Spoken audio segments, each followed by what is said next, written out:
कोई जरूरत नहीं है भगवान को, आपने मुझे ये दिया, अरे आपके कर्मों का फल है और कुछ नहीं, आपको सहना ही पड़ेगा, कुछ भी कर लो। हमने जन्मों जन्मों में इतने पाप इकट्ठे करे, हम सोचेंगे हम 10 साल से 20 साल से दुख, अरे भक्ति कर रहे हो, पता चल रहा है 20 25 30 40 साल में शायद कट जाए।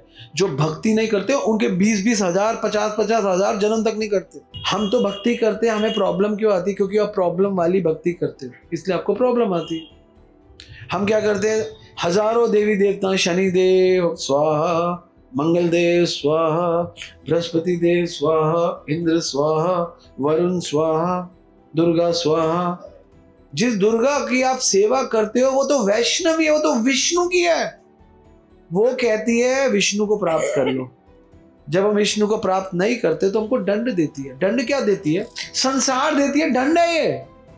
वो हमें संसार में बंगला देती है, 2 बेटे देती है, 1 बंगला देती है, 2 बेटी देती है, पैसा दो, दंड है। आपको लग रहा है सुख है। हम अभी मरेंगे, हर योनि का स्वाद लेंगे। मैंने सुना है सूअर को मल बहुत अच्छा लगता है। मैं सोचता हूँ मल कैसा अच्छा लगेगा, इसका अनुभव मैं सूअर की योनि में जाकर ही करूंगा।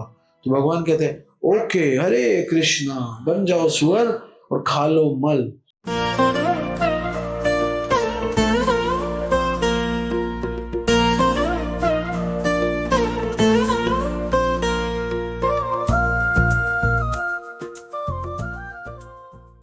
तो लोग सोचते हैं भक्ति बहुत, ये भक्ति नहीं, भक्ति मतलब कुछ कठोर तपस्या। लेकिन अगर आप गीता को पढ़ो ना, गीता को समझो, तो गीता, क्योंकि हम गीता के स्टूडेंट हैं, हम गीता सीख रहे हैं और सिखा भी रहे हैं जितना हमको आता है।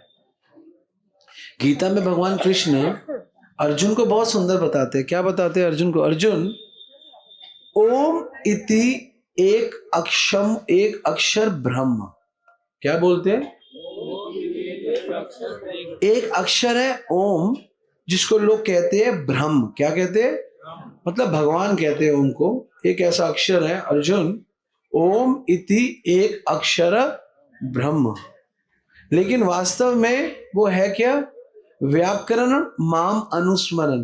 वो शब्द भगवान अर्जुन को कहते हैं ओम इति एक अक्षरम ब्रह्म। अर्जुन एक अक्षर है, ओम वही ब्रह्म है सबके लिए। पूरी दुनिया कहती है ओम शांति शांति शांति। ओम इति एक अक्षर ब्रह्म। लेकिन वास्तव में व्याकरण माम अनुस्मरण, वो और कुछ नहीं है। वो व्याख्या एक हिसाब से मेरा अनुस्मरण ही है, वो और कुछ नहीं है, वो मैं ही हूं। यह प्रयाति त्यजतम देह, शरीर को त्यागते समय, यह प्रयाति, जब तुम शरीर छोड़ोगे, है ना, स याति परमाम गति, और तुम ओम लेके छोड़ोगे तो तुम्हारी परम गति होगी। लेकिन कब होगी? जब तुम मरते समय बोलोगे परम गति। परम गति का मतलब क्या होता है? कि आपको किसी वैकुंठ आदि में भेज दिया जाए। तो ओम को लेना चाहिए, नॉट अ बैड थिंग। लेकिन भगवान 13वें के बाद 14वें श्लोक में बोलते हैं, क्योंकि भगवान ने इसमें एक और चीज बोली, व्याकरण महामनुष्य, वो मैं ही हूं, वो मैं ही हूं। फिर अगले श्लोक में बोलते, 14वें श्लोक में भगवान बोलते अन्य चेतता, अन्य चेत, जिसकी चेतना अनन्य मेरे में लगी हुई है, सततम माम यह स्मरति नित्यश, और जो मेरा ही स्मरण करता है? तो भगवान कहते हैं तस्याम सुलभ पाठ। सुलभ का मतलब पता है? आप सड़कों पे लिखा होता है सुलभ शौचालय, मतलब आप आसानी से यहाँ पे आके मलमूत्र त्याग सकते हैं। सुलभ है, सड़क में क्यों खलक ढूंढ के नहीं, सुलभ, आसानी से। तो भगवान बोलते हैं ओम में क्या है? ओम में क्या प्रॉब्लम है? ओम में यह प्रयाति त्यजतम देह, जीवन में कुछ भी तुमने ओम लिया मुझे फर्क नहीं पड़ता, अंत में ओम की कंडीशन है। और इसमें क्या बोलते हैं? जो अनन्य मेरी भक्ति करता है, अनन्य चेतता, है ना, जो सततम, सततम मतलब हमेशा, स्मृति माम नित्य, मेरा नित्य स्मरण करता है, तस्याम सुलभ पार्थ। हे पार्थ, हे अर्जुन, ये करना सुलभ है, आसान है, और नित्य युक्त, और नित्य युक्त उपास्य, और नित्य युक्त मेरी सेवा में वो लग के आगे बढ़ जाता है, उसकी परम गति हो। तो 2 तरीके हैं। एक तरीका है ओम, वो मरने पर पता चलेगा, और मरने पे कंडीशन है, और एक तरीका है मरने पे नहीं, जीते जी सततम। और भगवान कहते हैं इसमें कोई कंडीशन नहीं है, तुम्हारा अंत में निकला नहीं निकला ओम कोई फर्क नहीं पड़ता, अंत में हरे कृष्णा निकला नहीं निकला कोई फर्क नहीं पड़ता, कोई कंडीशन नहीं। तस्यम सुलभ पार्थ, सुलभ है और नित्य युक्त, और हमेशा करते रहो तुम्हारा कल्याण हो जाएगा। तो दो ऑप्शन दिया कृष्णा ने, 8वें के 13वें में और 8वें के 14वें। मैं कहता हूं जब भगवान खुद हमको रेकमेंड कर रहे हैं, तस्याम सुलभ पार्थ। एक मम्मी अपने बेटे को कहती है ना, एक पापा अपने बेटे को कहते हैं बेटा ऐसा करियो, तू ना इतना कष्ट मत ले, बसों में आएगा धक्के खाएगा, तू ये ले 500 रुपए, तू कैब करके आ जाइयो। ओ सुलभ क्या है, पहले मेट्रो लेगा, फिर बस लेगा, फिर ई रिक्शा लेगा और पहुंचेगा। और इधर क्या है, कैब को बुलाया, टिक दरवाजे पे आई, बैठ गया, वहां पे खोया और पहुंच गया। कौन सा बढ़िया तरीका है। और मैं तो कहता हूं मेरी बात तो मानो ही मत, मैं कौन हूं, मैं तो पागल हूं, है ना, मेरी बात क्यों मानते हो, कृष्ण की बात मानो। कृष्ण स्वयं कह रहे हैं, कृष्ण स्वयं क्या कह रहे हैं, य प्रयाति त्यजतम देह स याति परम गति। मरने के टाइम बताऊंगा भाई, अभी नहीं, अरे मरने के बाद किसने देखा है भाई।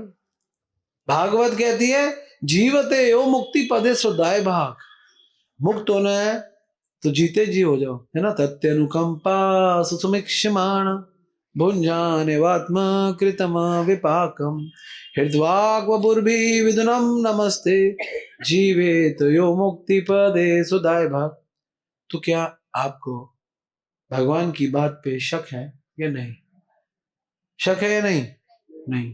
तो इसलिए ब्रह्मा जी की बात पे शक है, नहीं नहीं। ब्रह्मा जी कहते हैं कि कौन व्यक्ति जीते जी मुक्त है, पता है, पहली उसको जीते जी, आपको अगर मरने से पहले ही मुक्ति मिल जाए तो आप लेना नहीं चाहोगे। उसके लिए 3 कंडीशन चाहिए। आर यू रेडी, आप तैयार हो 3 कंडीशन को प्राप्त करने के लिए। कौन तैयार है, तू तैयार है। पहली कंडीशन भगवान ने बनाई है तत्यनुकंपा सुसुमिक्षमाण, हमेशा आशा रखो।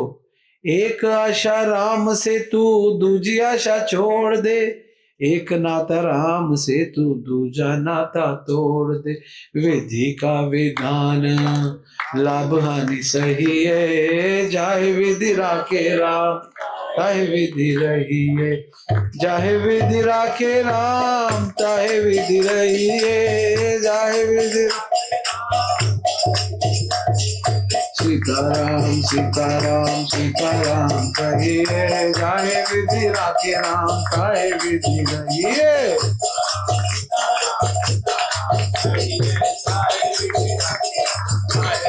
वाह, पहली कंडीशन क्या दी है भगवान ने, तत्यनुकंपा सुसुमिक्षमाण। हमेशा विश्वास करो कि भगवान मैं आपको प्राप्त करूंगा, विश्वास मत खोना कभी भी। और दूसरी कंडीशन तत्यनुकंपा सुसुमिक्षमाण भुंजाने वात्मा कृतम विपाक। जो भी जीवन में दुख आए ना उसको सह, जो भी आए, वो दुख नहीं है, वो आपके पाप कट रहे हैं बस।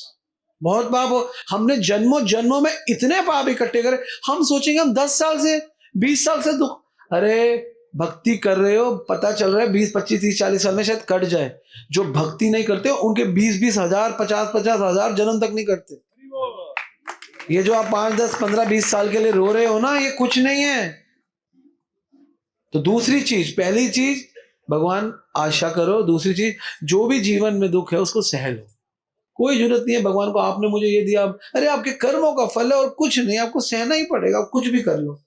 और तीसरा गुण क्या है, तीसरा गुण है हृदवाक वपुर्वी विदुनम नमस्ते। जो भी आपके पास अच्छा दिया भगवान ने, दिया भी होगा, अगर कुछ दुख दिया तो सुख भी दो, उसको भगवान को अर्पण कर दो, हमेशा अर्पण करो, अर्पण करो। पहला क्या है, पहला है आशा करो, दूसरा है सह लो, तीसरा है अर्पण कर लो। ये तीनों करोगे तो भगवान कहते जीवते मुक्ति पदे सदाय भाग। वो व्यक्ति जीते जी मुक्त है, उसको मरने की जरूरत नहीं है, उसको कभी मरने की जरूरत नहीं है। क्या 3 काम करने हैं बताओ, एक तो भगवान से हमेशा उम्मीद रखो, दूसरा सह लो और तीसरा अर्पण करो। क्या 3 चीजें, नमस्कार, क्या 3 चीजें, सह लो, अर्पण कर दो और भगवान हमेशा आशा रखो। Very good. क्या 3 चीजें करनी है?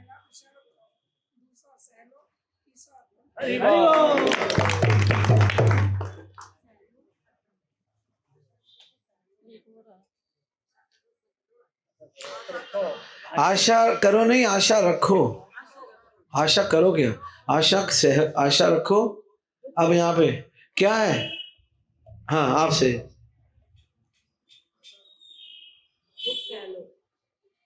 आशा रखो, प्रेम तो करो, सह लो।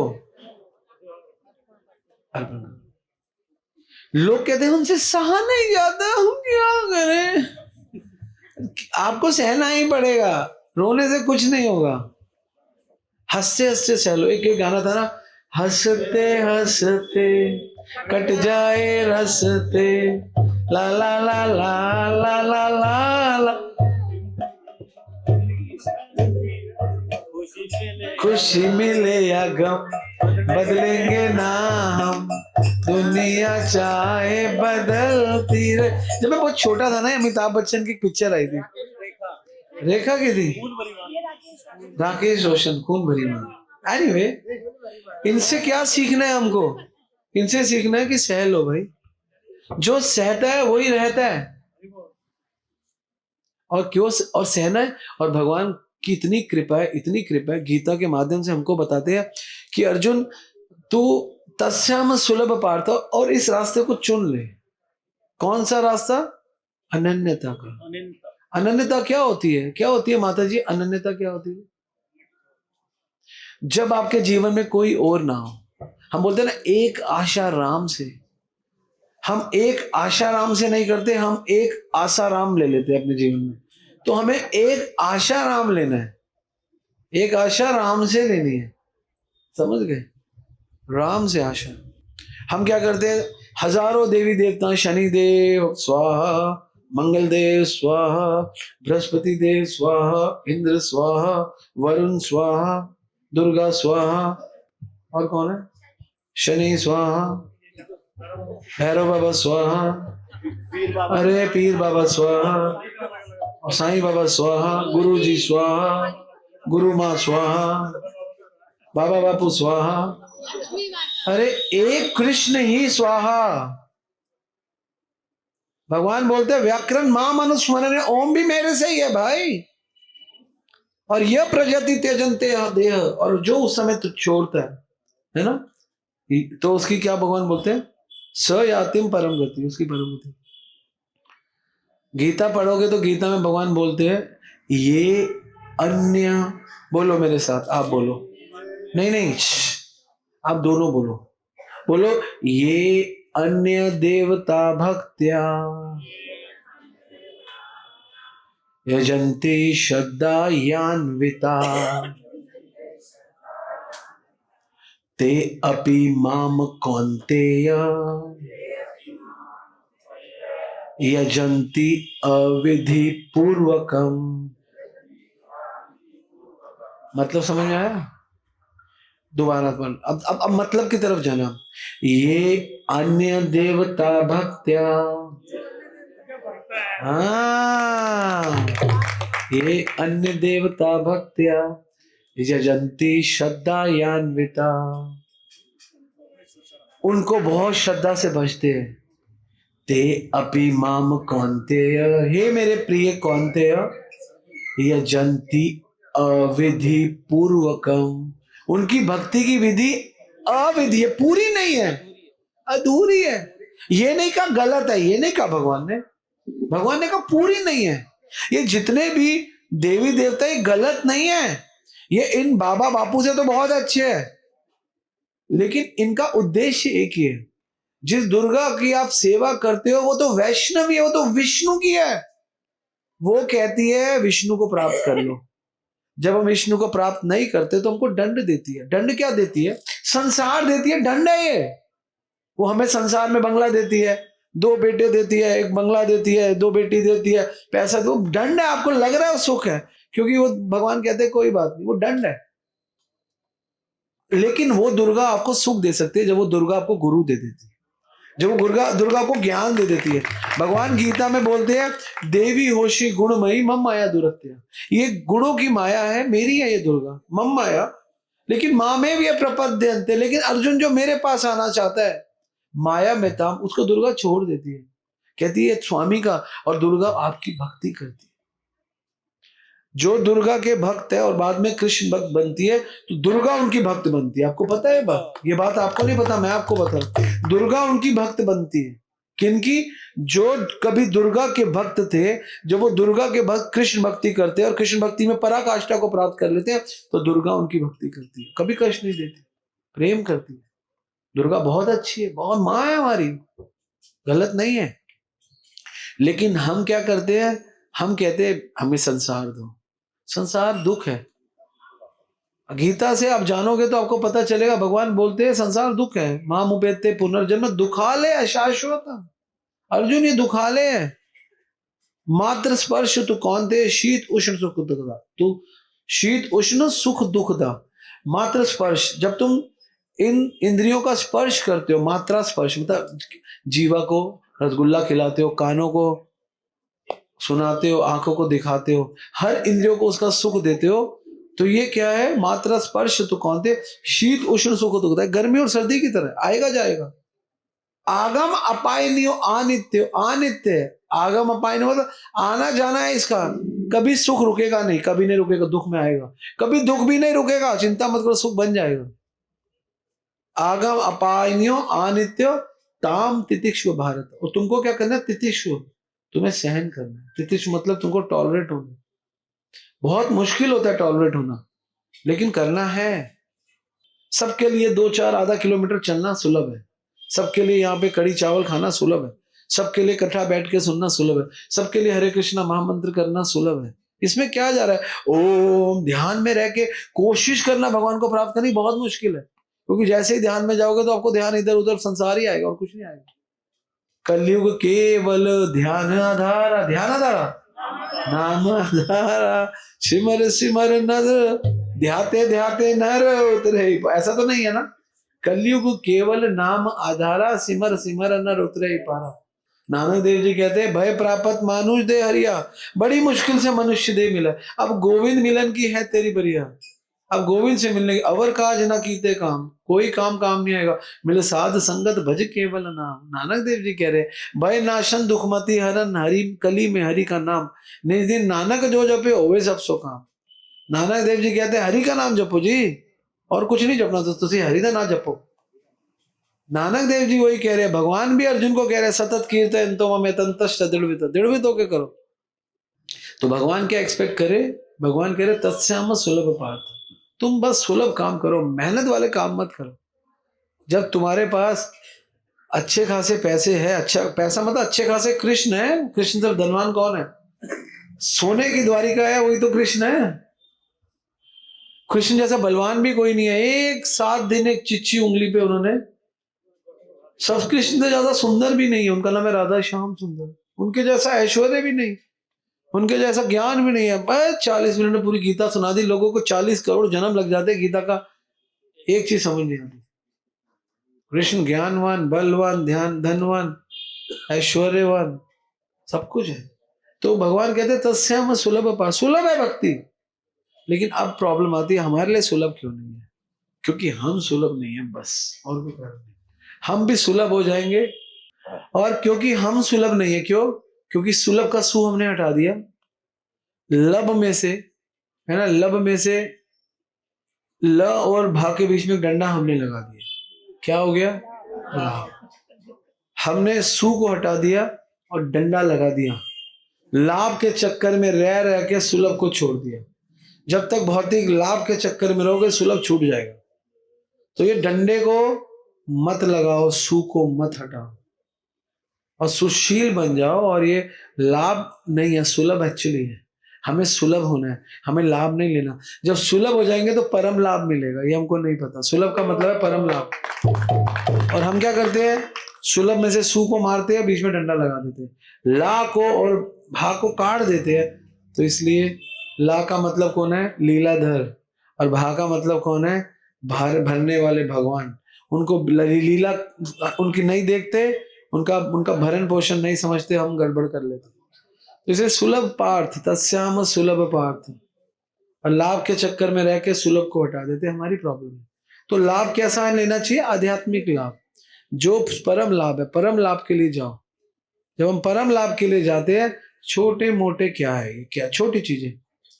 तो इसलिए भगवान अर्जुन को तस्याम सुलभ पार्थ बोल रहे, ये आसान है अर्जुन, और इसके लिए भगवान अनन्यता मांगते, अनन्य चेतता है ना, चेत अनन्य आपका चेत होना चाहिए। और उसके साथ क्या बोले? सततम योमाम निश्यति योमाम स्मृत नित्य च, हमेशा मेरा स्मरण करे। तो अनन्यता का क्या मतलब होता है? जिसका कोई अन्य कोई ना हो। जैसे एक पत्नी हमेशा चरित्रवान कहलाती है जब वो एक पति की होती है, जैसे वो 2 पति की हो जाती है तो वो चरित्रवान नहीं होती। वैसे हमारी भक्ति का चरित्र तभी निकलता है जब हम अकेले कृष्ण से जुड़ते हैं। जब हम और किसी से जुड़ते हैं तो हमारा भी भक्ति में चरित्र गिर जाता है। तभी तो बोलते हैं ना, एक आशा राम से, कृष्ण राम एक ही है, एक आशा राम से दूजा नाता तोड़ दे। और भगवान खुद गीता में बोल रहे, सर्व धर्मान परित्यज्य माम एकम शरणम व्रज, मेरी शरण में आ जाओ, बाकी सब तुम्हें धर्म सिखाएंगे, मैं धर्म नहीं सिखाऊंगा, मैं तुम्हें भक्ति दूंगा। और भक्ति भी अनन्य भक्ति, अनन्य भक्ति ही केवल सॉल्यूशन है, और कोई सॉल्यूशन नहीं। बाकी सब क्या है? सॉल्यूशन है, प्रॉब्लम है। हम तो भक्ति करते हैं, हमें प्रॉब्लम क्यों आती? क्योंकि आप प्रॉब्लम वाली भक्ति करते हो, इसलिए आपको प्रॉब्लम आती है। और जब आप बिना प्रॉब्लम की भक्ति करोगे, दो भक्ति होती है, एक प्रॉब्लम वाली भक्ति, एक सॉल्यूशन वाली भक्ति। प्रॉब्लम वाली भक्ति कौन सी होती है? जो सबकी होती है। और सॉल्यूशन वाली भक्ति कौन सी है? जो कृष्ण की होती है। तो किसकी करोगे? प्रॉब्लम वाली भक्ति या सॉल्यूशन वाली भक्ति? कौन सी करोगे? सॉल्यूशन कौन है? कृष्ण। अहम बीज प्रदा पिता, इस जगत का फाइनल बीज मैं हूं। इसलिए भगवान अर्जुन को बोलते हैं, मैं भी ये बोल के क्लोज करूंगा, भगवान बोलते हैं, मन मना भव मद भक्तो मध्याजी माम नमस्करो माम वेशसी सत्यम जय प्रतिजानी प्रियोसी में। मैं अर्जुन सत्य बोल रहा हूं, मेरी शरण में आजा, प्लीज आजा अर्जुन, प्लीज। हम कहते हैं हम नहीं आएंगे, हम अभी मरेंगे, 84 लाख योनियों को, हर योनि का स्वाद लेंगे। मैंने सुना है सुअर को मल बहुत अच्छा लगता है, मैं सोचता हूं मल कैसा अच्छा लगेगा, इसका अनुभव मैं सुअर की योनि में जाकर ही करूंगा। तो भगवान कहते हैं ओके, हरे कृष्णा, बन जाओ सुअर और खा लो मल। अरे माला माल हो जाओ, मल को छोड़ दो। भगवान ने फल बनाया वो खाओ, तो मल खाने के लिए क्यों पागल हो गए? ठीक है ना? तो हमें सुअर नहीं बनना, हमें कुत्ता नहीं बनना, हमें बिल्ली नहीं बनना, हमें भगवान कृष्ण का भक्त बनना है। जब तक हमारे जीवन में प्रॉब्लम वाली भक्ति होगी तो शायद हम कुत्ते भी बन जाए, बिल्ली भी बन जाए। जैसे सॉल्यूशन वाली भक्ति होगी, हम केवल कृष्ण के दास बनेंगे। बस। हरे कृष्ण।